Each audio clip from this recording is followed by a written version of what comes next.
In today's video, I'm going to teach you how to set up effective lighting for your 3D scene using Blender.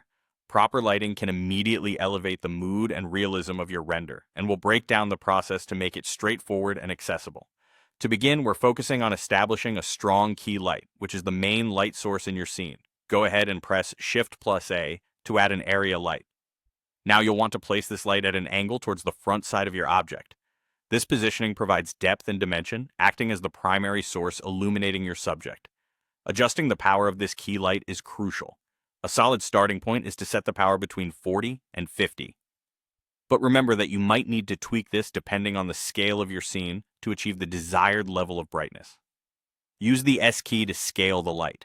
This action doesn't just change its size, it also softens the shadows, which is vital for achieving a natural look. Next, we'll move on to creating a fill light to complement our key light. For this, you can simply duplicate the key light by pressing Shift+D and then reposition it to the opposite side of the camera. Adjust the power of this fill light so it's much lower than the key light. Around 5 should work well. The purpose of this fill light is to gently lighten the shadows created by the key light, helping to balance the overall illumination of the scene. Increase the size of this fill light as well. This adjustment makes the light softer and further reduces harsh shadows. Finally, let's add a rim light, which will give that artistic touch and make your subject stand out. You'll need to add a new light and position it strategically behind your object, pointing it towards the back of the subject. The idea here is to create a highlight around the edges of your object, which can really add a professional polish to your render. As a rule of thumb, set its power to roughly half of your key light's power.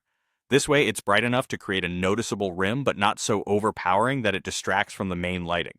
You might also want to adjust its spread to control how sharp and defined the light appears along the edges.